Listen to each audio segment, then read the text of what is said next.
On the 14th of July 1789, angry crowds roamed the streets of Paris. The focus of their anger was the Bastille, the most feared of the king's prisons.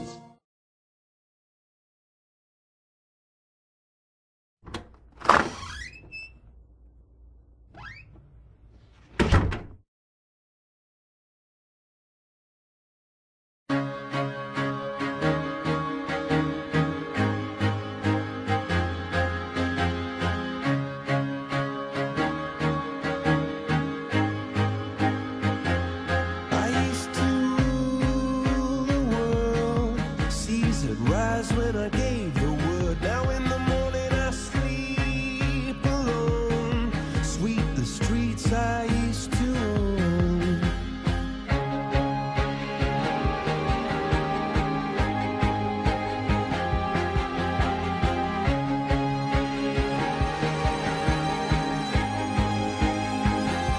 I used to roll the dice, feel the fear in my enemy's eyes. Listen as the crowd would sing. Now the old king's dead, long live the king. One minute I held the key, next the walls were closed on me, and I discovered that my castle stand upon pillars of salt and pillars of sand. I hear Jerusalem bells are ringing, Roman cavalry choirs are singing. Be my mirror, my sword and shield, my missionaries in a foreign field. For some reason I can't explain, once you've gone it was never an honest word. And that was when I ruled the world.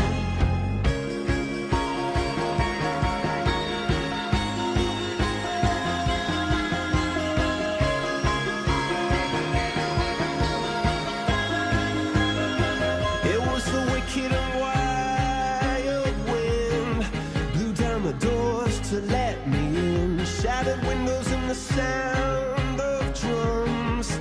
People couldn't believe what I'd become. Revolutionaries wait for my head on a silver plate, just a puppet on a lonely string.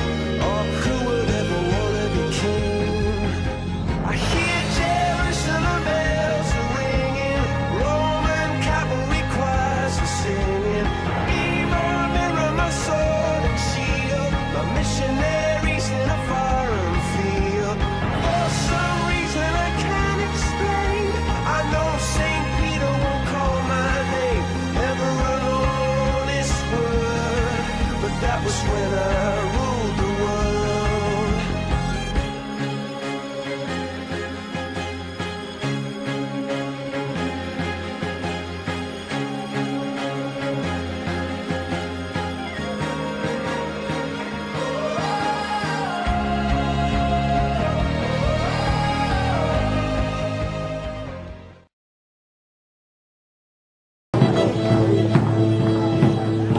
The crowd set off in search of ammunition. There was only one place in Paris where they could find powder by the barrelful: the Bastille. The crowd crossed the River Seine and made their way to the Bastille. The Bastille had 8 towers linked by walls 5 feet thick. Many believed it to be a place of torture, where prisoners sent by the king disappeared without trace. In fact, on July the 14th, only 7 prisoners were lodged in the Bastille. 4 were forgers, and another was Julius Caesar, or so he thought. By 1 o'clock, thousands of Parisians surrounded the Bastille. Inside, the 114 soldiers stood nervously by their guns. The crowd surged forward as far as the first gatehouse.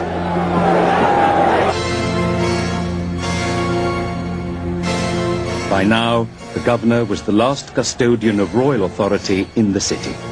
Yet he was paralyzed by his indecision. Should he open the gates or open fire? Outside the Bastille walls, the crowd was growing restless. The meeting was going on too long. Fearing that the delegation had been captured, the crowd renewed their attack. Events now span out of control. Two citizens managed to cut the chains to the outer drawbridge. Thinking the governor had given in, the crowd surged forward. They were tragically mistaken. Some soldiers opened fire.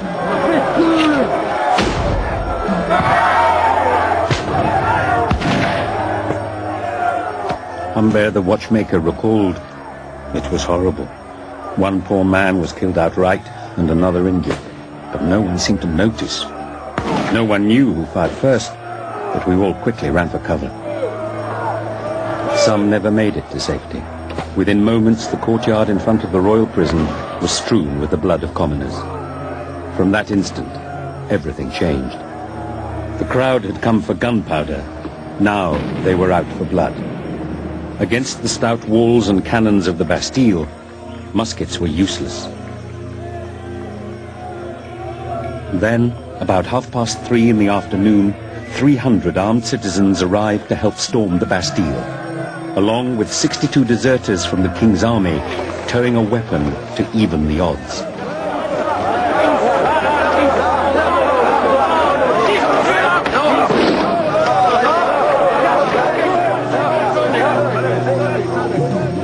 The arrival of the French troops was a turning point. The rabble became an army, and the melee became a siege.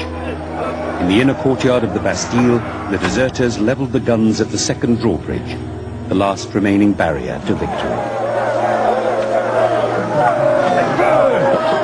Delaunay had no training as a military commander and was hopelessly ill-equipped to deal with the angry crowd.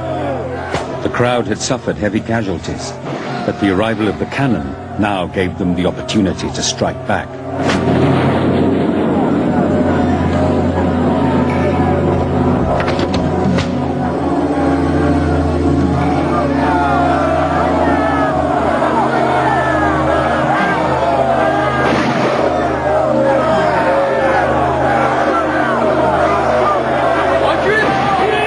The soldiers in the Bastille had little faith in their governor.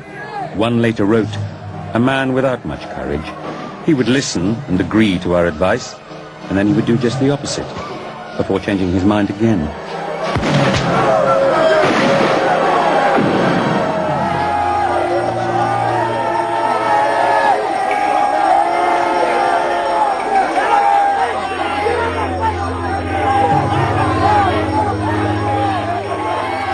The words of his ultimatum rang out like bullets.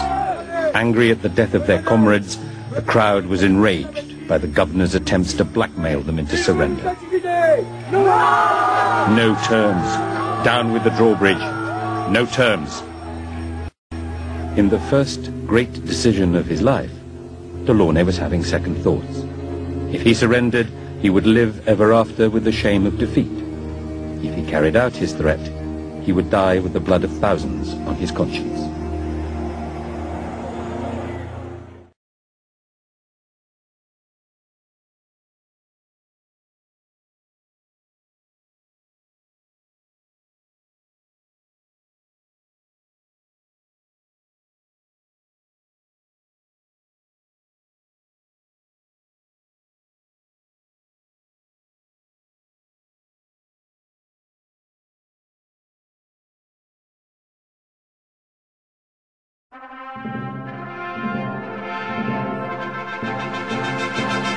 Allons enfants de la patrie, le jour de gloire est arrivé.